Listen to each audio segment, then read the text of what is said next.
né? Depois de reconhecer a existência de vida extraterrestre, a NASA resolveu preparar astronautas para se comunicar com alienígenas. Os detalhes com a correspondente Laís Duarte. Símbolos, desenhos, imagens misteriosas. Sinais que até hoje são encontrados em vários cantos do mundo. O mais recente foi descoberto no último domingo, em Ipuaçu, oeste de Santa Catarina. Foram feitos numa plantação de trigo. Os mais antigos datam do século XVII. Cientistas defendem que 80% desses agroglifos, como são chamados, são montagens, fraude, mas consideram que 20% são mensagens de outra forma de vida, já que não há marcas da mão do homem. Porém, até hoje, o significado desse fenômeno é um mistério. A NASA acredita que esses desenhos são feitos por aliens como preparação para um futuro contato. Essa teoria está neste livro sobre comunicação extraterrestre da Agência Espacial Americana, lançado há 4 meses. A publicação deixa de lado a astrofísica e explora maneiras de compreender uma cultura fora da Terra. Aborda vários tipos de contato sonoro, visual, ondas magnéticas, símbolos e elementos matemáticos. E insinua que astronautas já estariam recebendo treinamento sobre essas formas de comunicação. Essa é a segunda vez que a Agência Espacial Americana fala em vida inteligente fora da Terra. Para a NASA, essa hipótese deve ser confirmada em, no máximo, 20 anos. Neste encontro em Massachusetts, os cientistas reconheceram a existência de 100 milhões de planetas na Via Láctea com condições de abrigar vida. Imagine a surpresa que teremos quando a raça humana se der conta de que não está sozinha no universo. We may no longer be alone in the universe. Disse Matt Montague, diretor do Instituto de Ciências Espaciais de Baltimore e responsável pelo lançamento de um satélite que vai rastrear extraterrestres. O contato pode estar mais próximo do que se imagina. Há 3 semanas, a imagem de um objeto não identificado na órbita da Terra foi registrada pela câmera acoplada à ISS, a Estação Espacial Internacional, que faz transmissão ao vivo no site da NASA. Diante dos questionamentos, a agência americana desligou a câmera por algumas horas. Para Kathleen Lewis, a curadora do Museu Espacial de Washington, é mesmo uma questão de tempo. Ela conta que telescópios espaciais e satélites rastreiam água e combinações químicas que permitam a existência da vida. Procuram encontrar planetas parecidos com o nosso. E afirma, eu gostaria que encontrassem vida. Em 20 anos, estou convencida disso.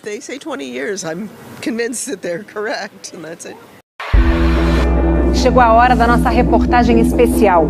Há 30 anos, objetos voadores não identificados foram perseguidos por aviões caça da Força Aérea Brasileira nas áreas de São Paulo e do Rio de Janeiro. Você vai conhecer agora gravações inéditas desse episódio, que ficou conhecido como a Noite Oficial dos OVNIs. Foi assim que o Fantástico deu a notícia.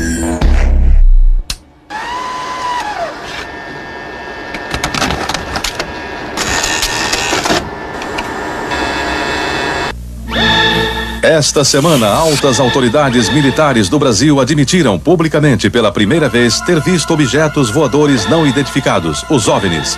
O próprio ministro da Aeronáutica, Brigadeiro Moreira Lima, deu entrevista para informar que pilotos das bases de Santa Cruz, no Rio de Janeiro, e de Anápolis, em Goiás, chegaram até a perseguir e a ser perseguidos pelos objetos voadores não identificados na região de São José dos Campos, sobre o Vale do Paraíba, e trechos do estado do Rio de Janeiro.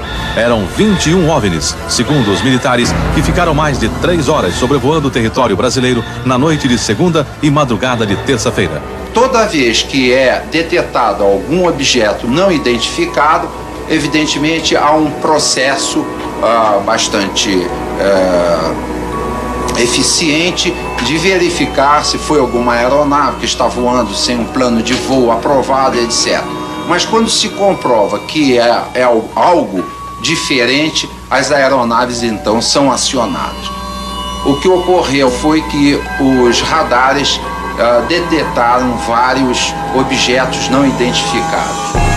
Veja agora, minuto a minuto, o que aconteceu naquele 19 de maio. Às 8h30 da noite, um ponto luminoso é avistado pelo controlador de tráfego aéreo na torre do aeroporto de São José dos Campos, São Paulo.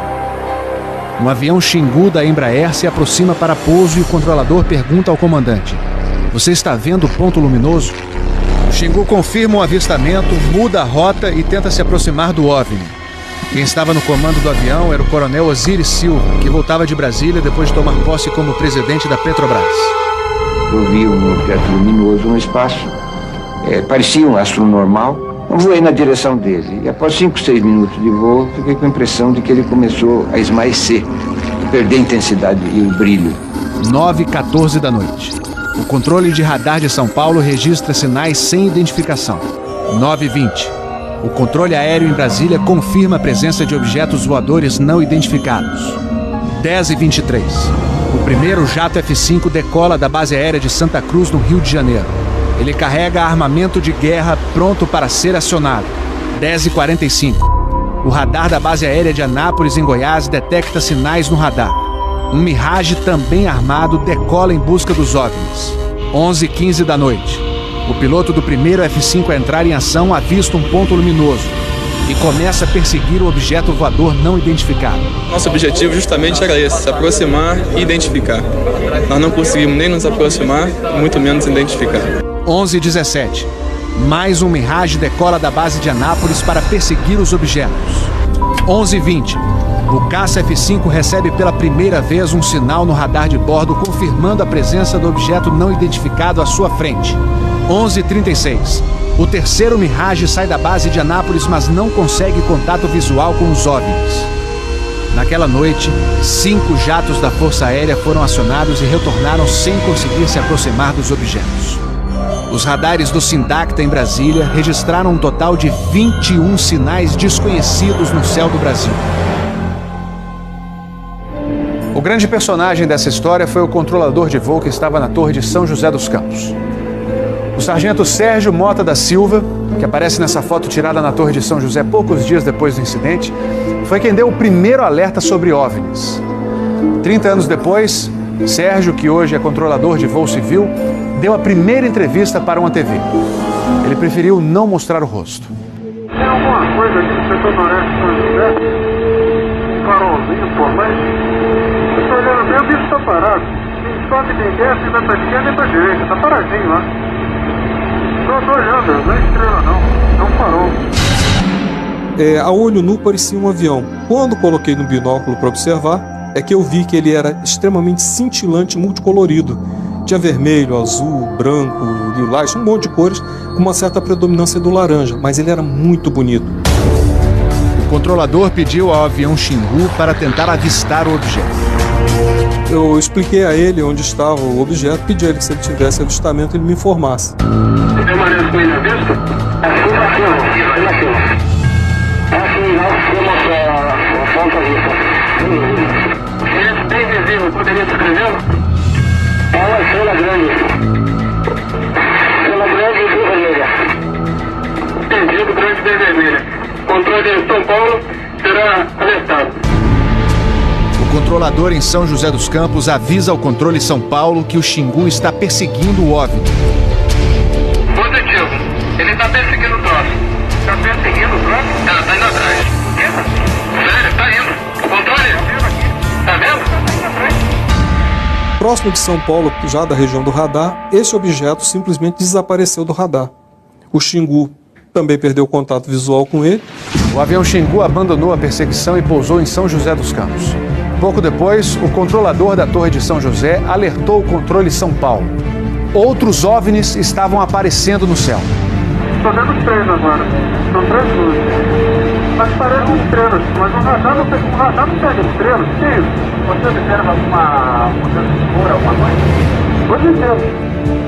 Aí movimento, né?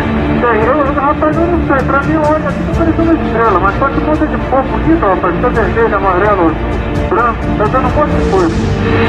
Pô, tão barato isso aqui. Deve ter uns cachos por aqui já pelas contas que eu tô fazendo aqui. Ainda bem que vocês estão vendo também, senão eu ia pensar que eu tô ficando doido. Porra, rapaz, tô arrepiado, meu irmão. Só dos pontos brancos afastados mais baixos. Estão entrando no alinhamento da pista, além da cidade.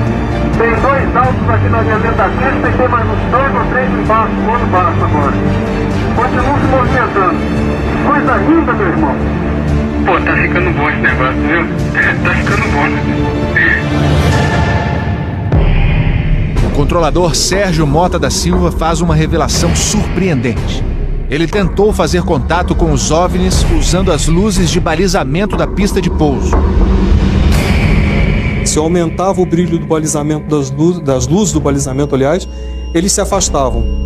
E se eu diminuía a intensidade das luzes do balizamento, eles se aproximavam. Pareciam responder de modo inteligente aos sinais que eu fazia com as luzes da pista de pouso e decolagem. O controlador Sérgio fala com o controle aéreo em Brasília. Fala, Brasília. Brasília? Boa noite, bem-vindo ao Festival dos Discos Voadores. Tá uma loucura isso aqui, cara. Pô, os que eu pude ver mudavam de cor o tempo todo. Vermelho, amarelo, azul, lilás, aquele festival de cores. As ocorrências terminaram já perto do nascer do dia, lá pelas 4 e pouco, 5 horas da manhã. Os últimos objetos foram vistos. Como é que tá a situação aí? Pô, rapaz, isso aqui foi um festival. E agora, como é que tá? Agora eu não sei o que é mais não. Você não informa nada. Positivo. Mas você não viu nada, não sabe nada. Positivo. O Fantástico também teve acesso às gravações das conversas entre os pilotos e a defesa aérea.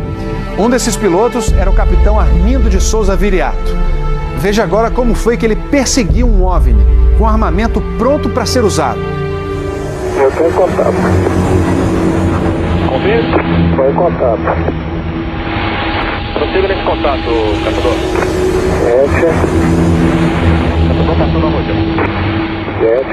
Caçador passando a rojão. No código dos pilotos, isso quer dizer que o caçador, o avião caça, entrou na situação rojão. O míssil está pronto para disparar. Prossiga nesse contato. Tem Judite agora. Judite significa que o alvo está no radar. Ou seja, o piloto pode atirar se for autorizado pela defesa aérea. Mas neste momento, o alvo se afasta em alta velocidade. Está aumentando.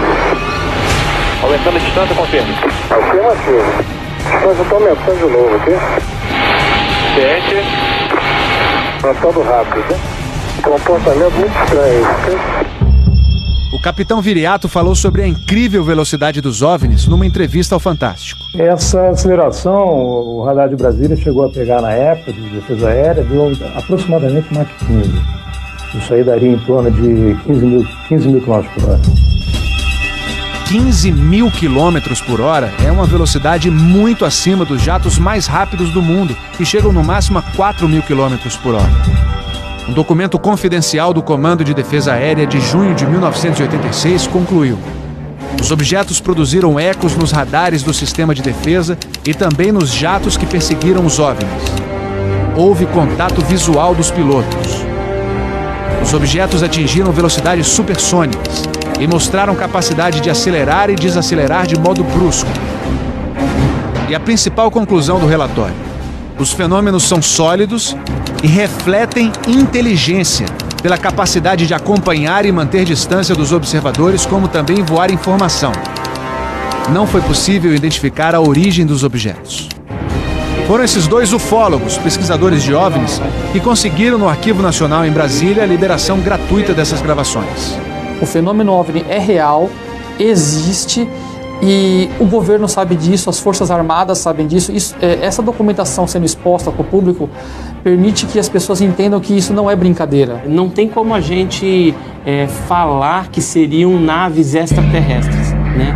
Eram objetos voadores não identificados. Não podemos dar qual a procedência deles, qual a origem. É alguma coisa inexplicável do nosso ponto de vista tecnológico à época e mesmo ainda hoje.